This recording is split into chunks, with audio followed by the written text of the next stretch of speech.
Unemployed and Afraid acknowledges the traditional owners of the land we have recorded this episode on and of the land where you, the listener, are tuning in from. We would like to pay our respects to elders past, present, and extend our respect to any First Nations, Aboriginal, and Torres Strait Islander people joining us today, acknowledging that this always was and always will be Aboriginal land.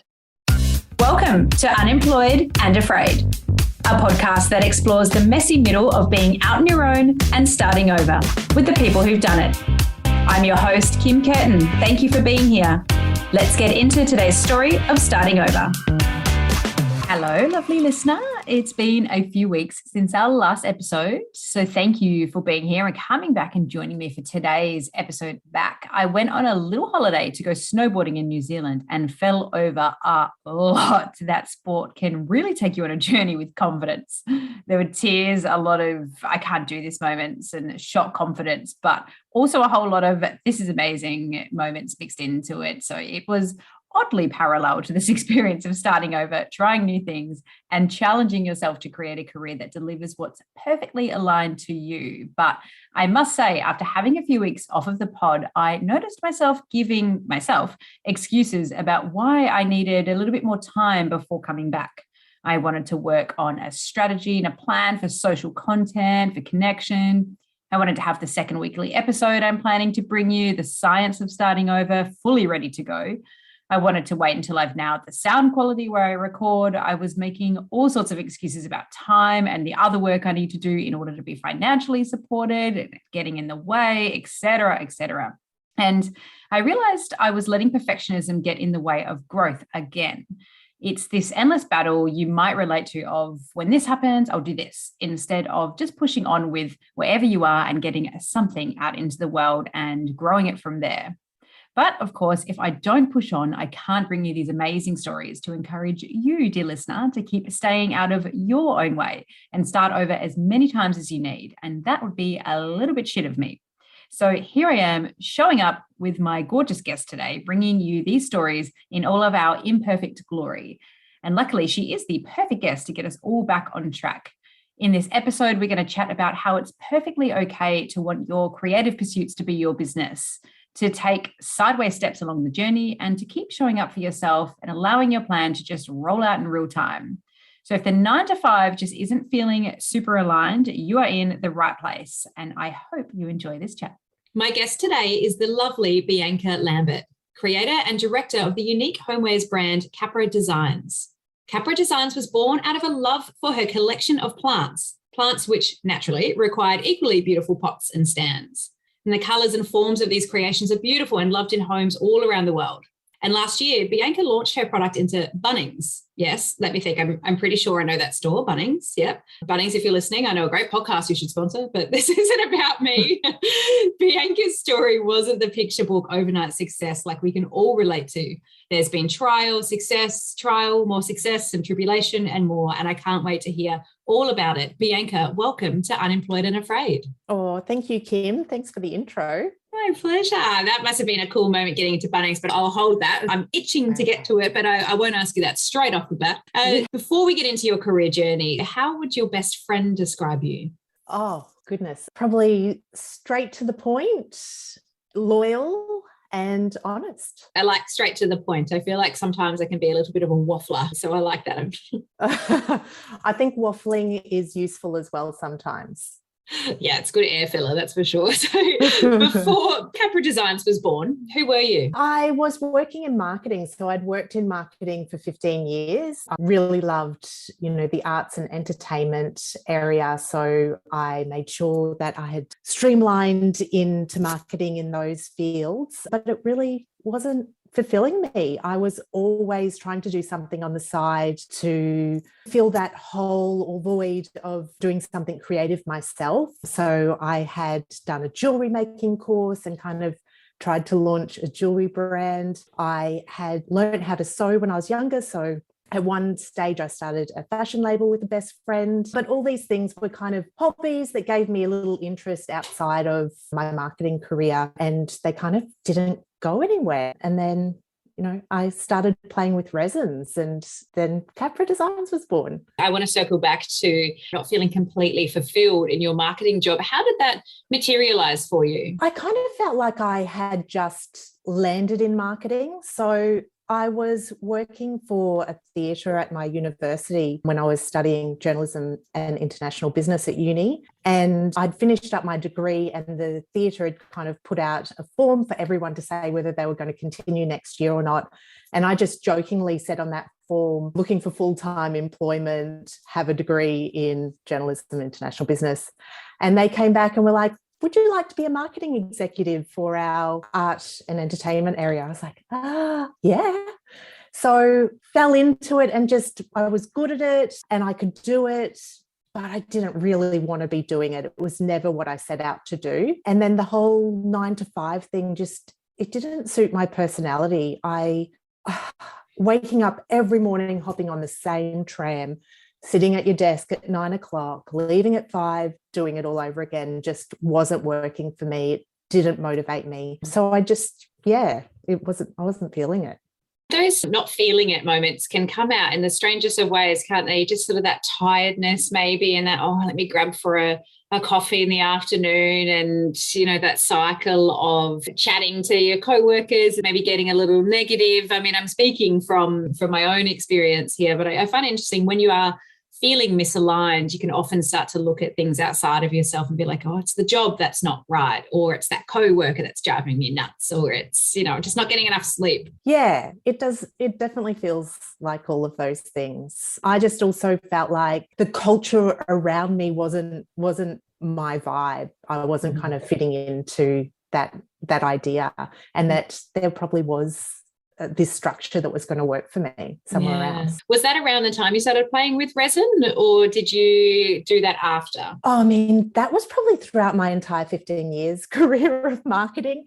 At one stage, I had this amazing director who was like, I can see, like, you're not, like, you love your job, you're great at your job, but you just are not functioning in this way. And he's like, come in at different times each day, so you're hopping on different trams and seeing different people, or tactics like that. And that definitely helped. But yeah, I started working with resins like, the jewelry or the fashion. It was just another hobby outside of my full-time job that would fulfill that creative void that I had. And of course, I was really interested in plants, and I couldn't find pots that I wanted for my plants. They weren't the right colors. Like, there was very Scandi vibe going on at the time that I started. They were all just pots that kind of sat outside the plastic pot, and I wanted something with a hole. So yeah, I just started researching how to make molds and pour resins, and just playing with it. I was playing with it for like a year before I thought about it being a business. Did you have the intent throughout that stage when you were playing with it, if this is something, if I can figure this out, I will turn it into a business, or did that come later? I think I always had that intent. Every time I was crafting, there was always like, this could be a business, or this could be a business.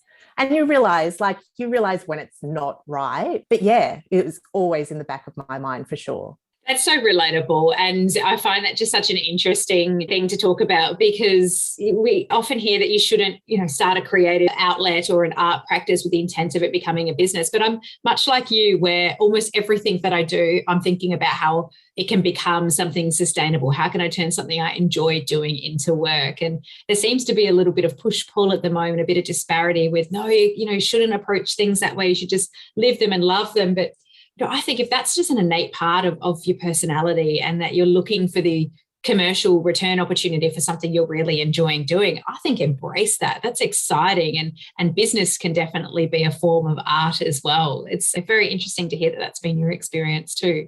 Yeah, I totally agree. Look, when I was doing marketing, I used to always think, what would I prefer to be doing?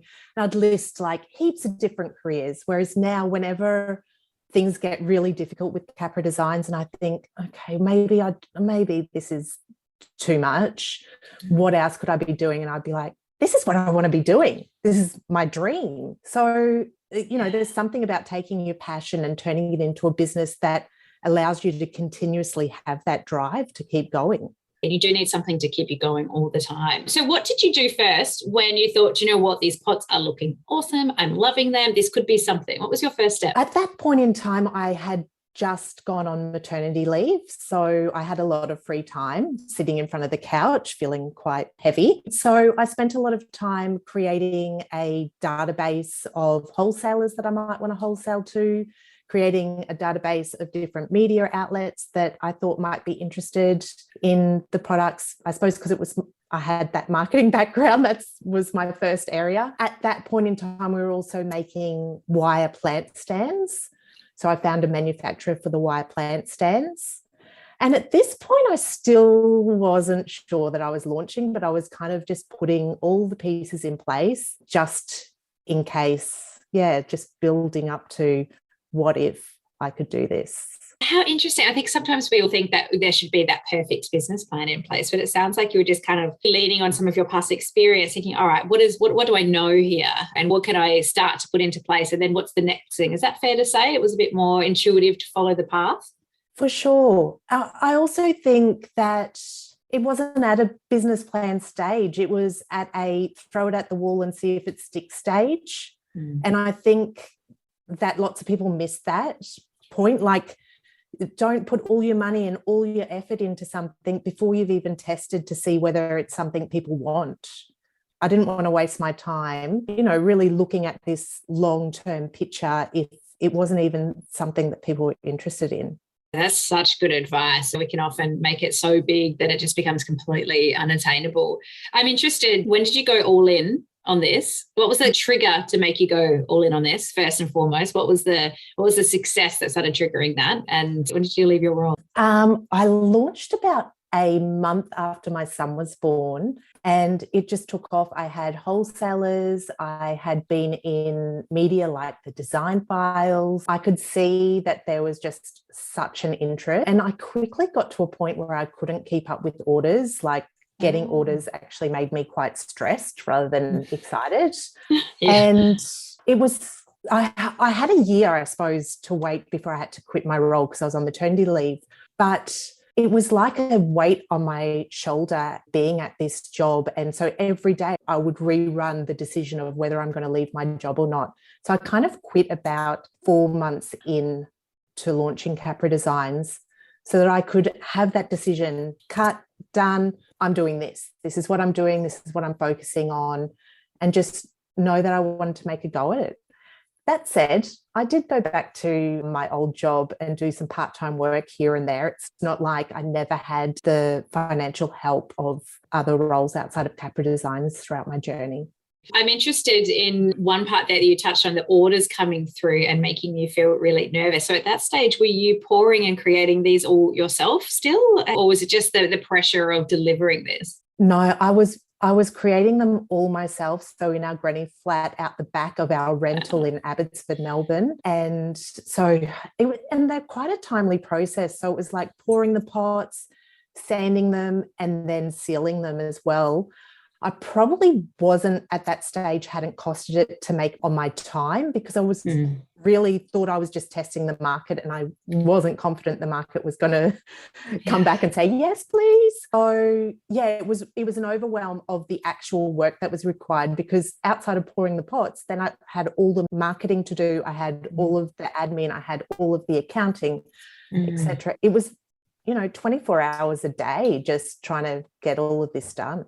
And that's so much, isn't it? Because whilst you might have the awesome marketing background, and that naturally brings with it some great communication skills. So, I imagine you felt quite confident in setting up things like sales packs and doing well-worded emails through to potential wholesalers. But then to go in and learn other skills that perhaps you hadn't needed to use in your everyday, for me, it was trying to work out an accounting software, or, trying to, like, simple things, even learning Squarespace. I use them for my website. Even learning that is like a deep, painful process to go through. That would have been a lot for you, and with a newborn. Yeah. Oh, all of those administrational things came quite easy to me because I'd worked for such small organizations. I'd always been across hands-on everything. So even building a website and all those things were quite simple to me. But the hard thing was the physical part of it. So I probably struggled most with the freighting. I find that so boring and tedious. And that's the thing, you start your own business because you love creating something. You've still got to do all these other bits and pieces. And I think the other thing that really got me was the manufacturing. So it was always the physical elements of the job that were my struggle. And you really have to kind of lift yourself up to go and do that. Don't you lock yourself away in the granny flat and do the do and the physical do. It's pretty full on. Yes, the boxing. The first job I got rid of was the boxing and the freighting. I can't do it.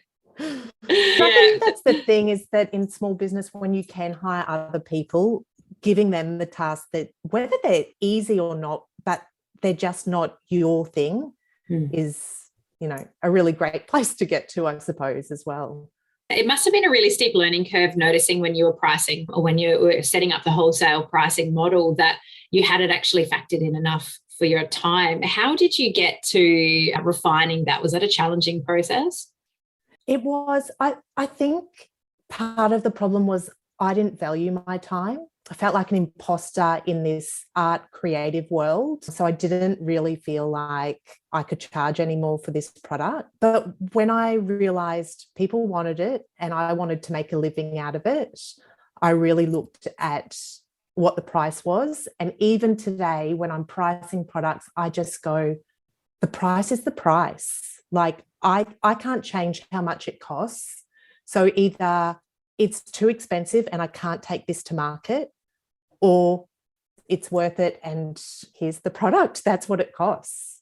Did you have any moments where any potential wholesalers or partners were pushing back on you and you had to fight for your worth in that space? No, I think I changed the pricing when I got a manufacturer. I suppose there was a bit of a detachment from the making as well. So I didn't have to value myself and my own time necessarily. I just valued the product. And because it was a new product, and I suppose the indoor plant movement had really taken off, there was such a willingness to receive this boutique pot that was functional, because no one was making functional pots at that time. Did you notice that the plants, the love of plants and the growth of, it just feels like everybody is really obsessed with their indoors. I've named mine now, so I can understand that. Did you foresee that being an opportunity, or was that really just driven more so from your own experience? I definitely foresaw it as an opportunity. Yeah, I could just see the boom going off. There was warehouse plant sales just down the road from me, and the streets would just fill with people.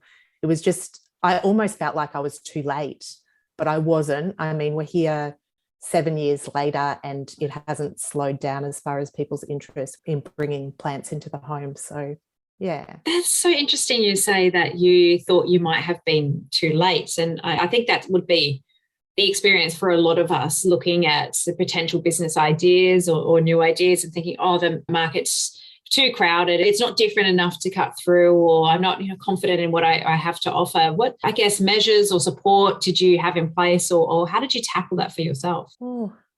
I think it was just testing the market, but also when I was getting really serious and looking for an overseas manufacturer, or even before that, I had connected with a mentor and had an amazing mentor who has a product-based business as well. And I suppose she kind of guided me and pushed me or nudged me in the right direction, and kind of let me know that everyone's afraid when they start and no one knows what they're doing.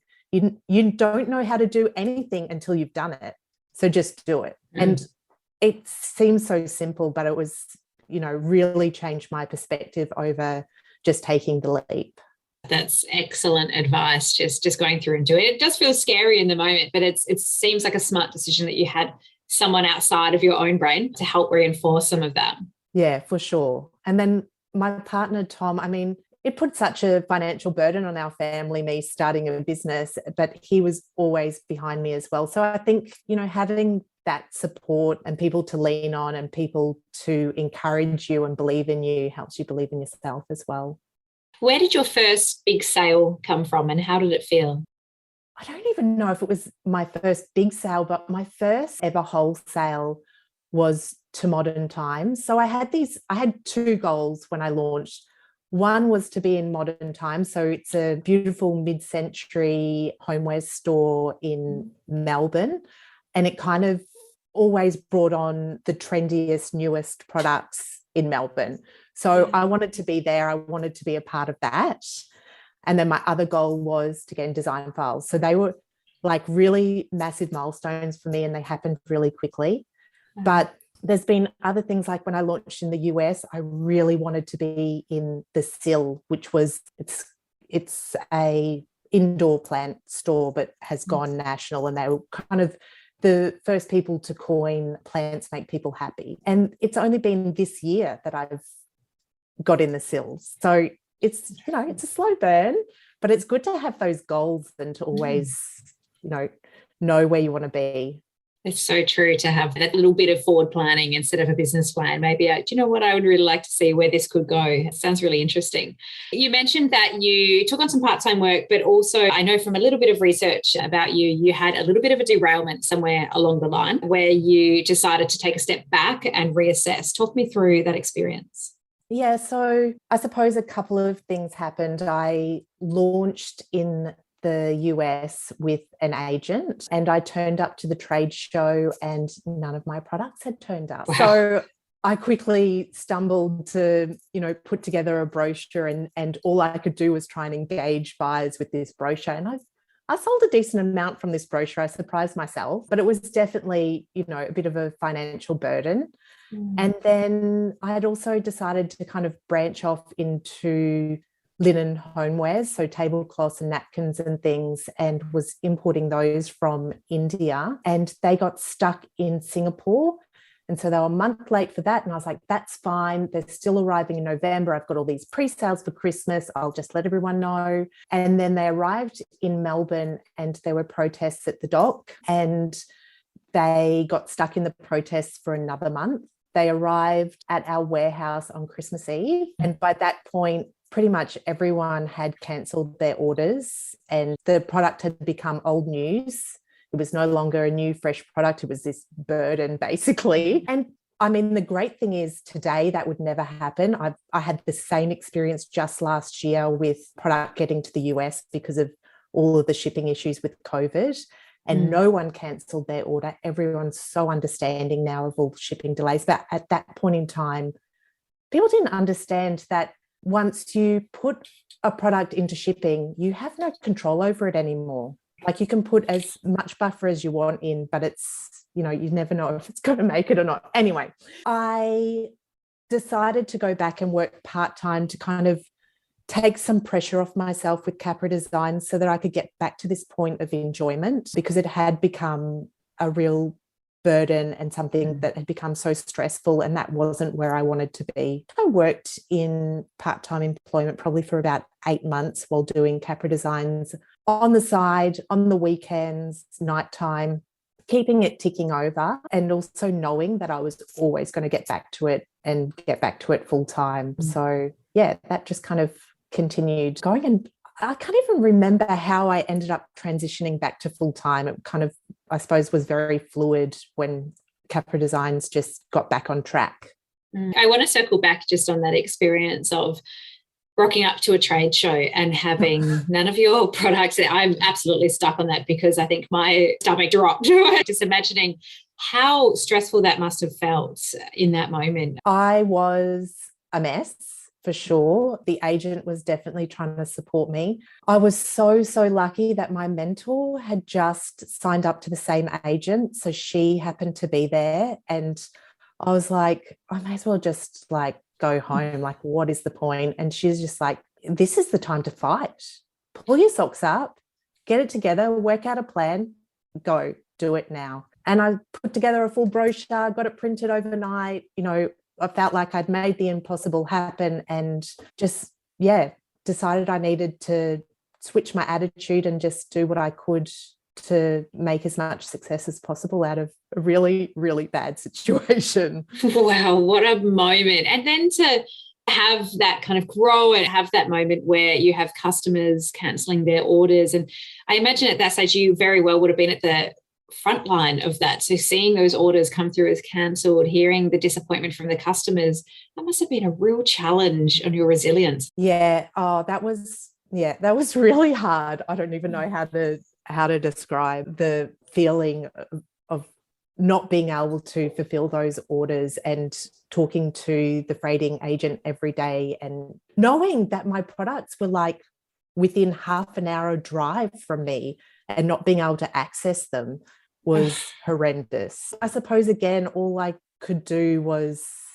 work out a plan on how to sell them. So I ended up, saying to everyone, just keep your order half price, and also continue to try and pre-sell them at half price while knowing they weren't there, just doing what I could, I suppose, to keep some type of momentum going. But yeah, it was heartbreaking. There's been a lot of very stressful moments, I must say. What do you think has kept you motivated to keep going? I can't imagine doing anything else. That this is what I want to be doing, and that when or if I ever walk away from this, I want it just to be because I've chosen not to do it, not because I didn't make it work. I think the world is very grateful that you maintained your energy around it, because it is now growing. So good on you. When you went back to part-time work, I'm curious, did you make it known to your employer at that stage that this was a short-term thing and you had a bigger passion, or did you keep that to yourself? I was covering a maternity leave. So they knew that, and they actually wanted me to work full-time. And I was like, no, I've got a business on the side. And by the way, I need to travel to America for this trade show, and I need to travel to Vietnam to see my manufacturer. And they were absolutely fine with that because I could do the work. I got on with it. And yeah, it was very clear that that wasn't my number one focus. And I suppose they didn't need it to be, because it was a maternity leave role.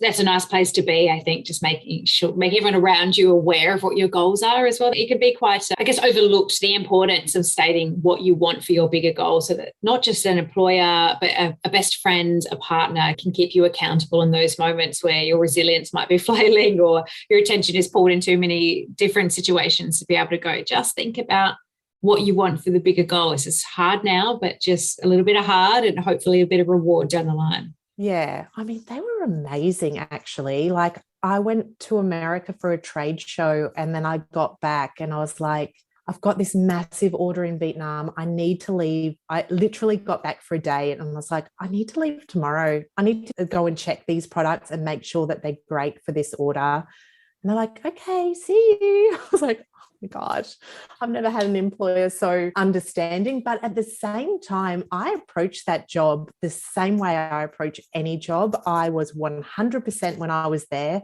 and I fulfilled the role to the best of my ability and cared about everything that I put out into the world. But the one great thing, there was no ego attached to the role, and there was no wanting to climb or to further my career in that area. So I could approach it without stress or attachment, but still give them as much as I could of myself as well. It's such a different place to be, isn't it? When you are you're in it for the moment. And, I guess there's a lot of us out there that might be in something and think, oh, if I can just do well at this, I can get to something else. If I can just do this, I can get to something else. But having a side hustle and having that be the focus, really takes the energy out of a full-time job. And I guess you find that it's more fulfilling in that space. You can just approach it and really care about the work without any other politics coming into it.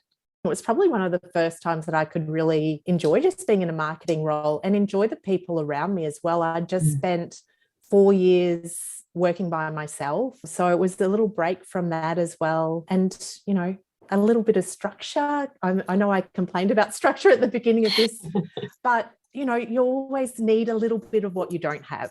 When you were working part-time in your marketing gig and you were running Capra on the side, did you ever find it a challenge to flick between the two, headspace-wise, just be all in on one and be all in on the other and not cross over? Not until the end. So after I got back from my trip from Vietnam, I then had to go straight to a planning day because I was in a management role. So I needed to go to a planning day to plan out the next year. And I was actually quite looking forward to the planning day. Like, I love working on strategy and things like that. But I was in such overwhelm. I think I had another freighting issue. I have to say, freighting has probably been my biggest stress. And I couldn't deal. I actually was just useless at that planning day. And I think I actually had to go home. So yeah, towards the end, I found it difficult, I suppose, because maybe Capra Designs momentum had picked up again. And that's where I wanted and needed to be. So, yeah, I mean, I did end up cutting my maternity leave role for them short in order to get back to Capra Designs. So, yeah. I'm guessing here, but I'm guessing that would have been a little bit of a tough conversation to have with your leader at the time to say, look, I'm out. Just even if the intent has always been there, just that feeling of letting someone down in one way. Oh, yeah. Because I always set out to do the right thing by people and do the best job I can. But I don't know, this manager that I had was out of this world understanding. So he always made those conversations easy. I was really lucky in that regard. Any leaders listening, I think there's a lot to be learnt from that, supporting the people that are in your team to be people first and foremost is such an invaluable gift to give to somebody. So you went full-time again, so you're back into it. What's changed for you this time round and how have you changed? Oh, goodness. I don't know if anything has changed except that we grew a little bit bigger. One thing that did change is that I stopped having these thoughts about making Capra Designs everything. So I at one stage I wanted to be in furniture, and then obviously I wanted to do this linen range and all these different things. And I realized people love us for our resin planters and vases and homewares, and that's what we do. And that needed to be my focus and my trajectory. So I think that's probably one thing that changed, was knowing my place. I changed in a sense, I suppose, that I've really tried not to let some of the things that go wrong beat me down so much. So it's not so hard to get back up. But yeah, in some ways it's just time.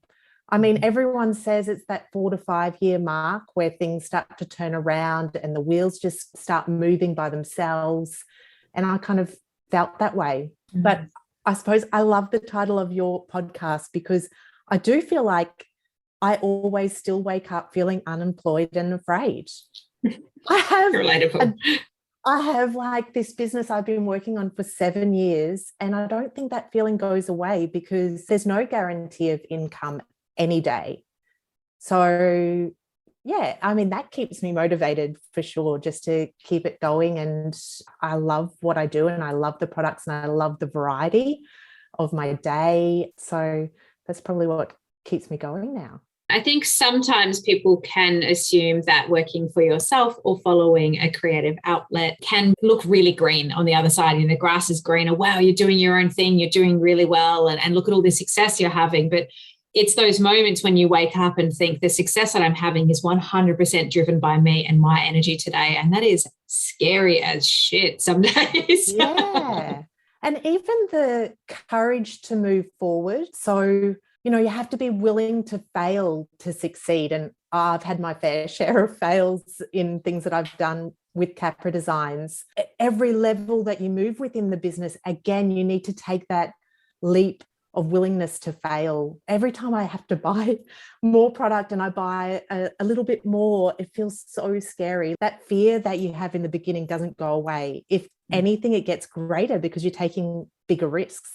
And the risks become a little bit more visible, don't they, as you grow? You're like, okay, well, if I'm putting this in front of a consumer or a potential partner or somebody else, they see me, and that can be pretty scary. Yeah, for sure. I mean, even taking the leap to do podcasts, it doesn't come natural to me, but it's something I want to progress in. So you take that first step, and I might not be perfect today at it, but if I continue doing it, I'm going to continue to get better. I think it's about making the first step, no matter how messy it might be, and making it neater and tidier along the way. Yeah, I spoke to a wonderful person just yesterday for this podcast, and he reminded me that to think that people are thinking about us, that they care, but they don't. People literally do not care about what we're doing. They care about what's happening for them. So as much as we're in our own heads thinking about all the things that we might not be great at, or we might not, but you're great at podcasts, by the way. So, but yeah, we're thinking about that and what might be a potential failure, and nobody else is looking at us. Nobody else is remembering, oh, that podcast where, you know, they didn't sound maybe as confident, or gosh, if you listen back to my early ones, I mean, I would like to scrap those from the internet forever, but we all have to start somewhere. I know. And you just have to put it out there. I mean, if you don't, sometimes, especially in small business, because you're so limited with time, you don't have a whole lot of staff members to give tasks off to. If you don't just put things out there, you're actually just never going to do it. So, you know, reels, I mean, Instagram reels are really like time consuming and a burden to me. And I've put a number out there that I'm not 100% proud of or think that they're perfect. But if I didn't, they would never, ever get posted. So sometimes you just have to do it to the best you can in the time limits you've got. Yeah. That's so true. Just mucking in and getting it done. Goodness. I mean, I often feel like in this podcast, I end up sitting across the screen from somebody I need to hear something from. And I think you just nailed that right there for me. So really, I just created this podcast so that I could connect with people about the same feelings that I'm having. Be like, do you feel this? I think that's so important though. Like that is definitely one way to get through all the hardship of small business, is connecting with other people who know what you're going through, because it is a really unique and isolating experience. Yeah. And you can read stories and try to look for yourself in the stories only so much. It just becomes taking those little pieces away from the connection points that you have and bringing it back into yourself and finding your tribe to be able to connect to. I couldn't agree more. It's so important. How was this getting into Bunnings process? I'm bringing us right back to Capra. How was that whole process? I mean, that must have been full on. Yeah. So, I mean, with any step I've wanted to take, I have planted seeds. So I spoke about the seal in America at the beginning of this podcast. So my first ever trade show in the US, I went into a seal store and was like, I'm buying plants for Capra Designs. I'm the director. And, you know, the sales assistant doesn't care. But I'd always do these small little drops of things. Who knows who it's going to get back to? Yeah. And with Bunnings, I had reached out to them probably 3 years prior to this.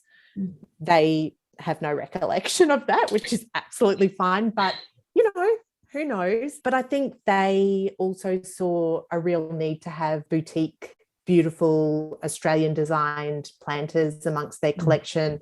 And they actually approached me with regards to it. I'd like to say that you could just keep knocking on their door and it would open, but I'm not sure if that is the case or not.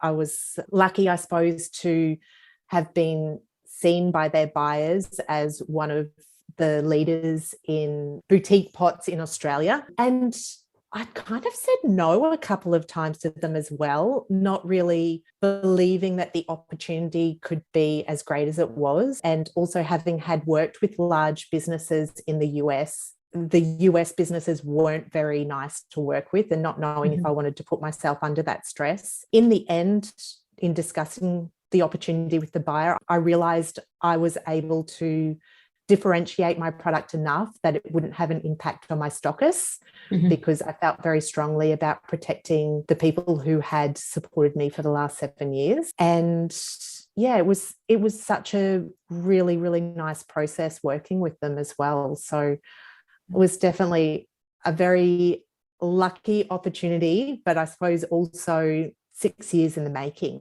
You never know where those seeds are going to come up. You know, you often can't draw the link, can you? It's interesting that they don't have a recollection, but just imagine if one person saw it and put it to the side, but maybe mentioned it in a tea room and the name stuck, and you come back around, or the article that you wrote or the time you were featured in a certain magazine has happened to reach somebody that led to this opportunity. You really have to just put things out there and try without any expectation of how they're going to come back, because you just never know. For sure. And I think it's also understanding it's not one thing you do, it's an accumulation of all of the things you're doing that create the success.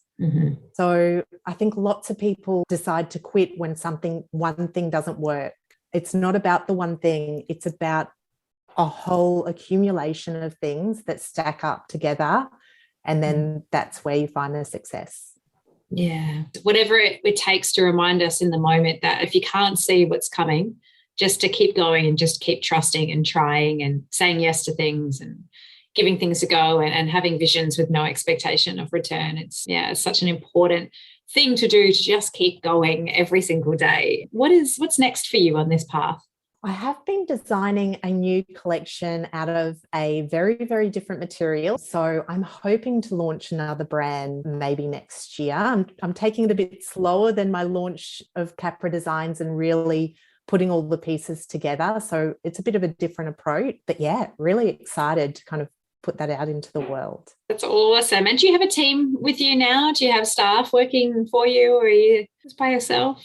I am the only one who works full-time within the business. And then my partner, Tom, works part-time doing our dispatch in Australia. We have a third-party logistics warehouse in the US. And then I have another team member, Juliet, who is incredible. And she works part-time. She was in Australia before the pandemic, but now works from her home country in France.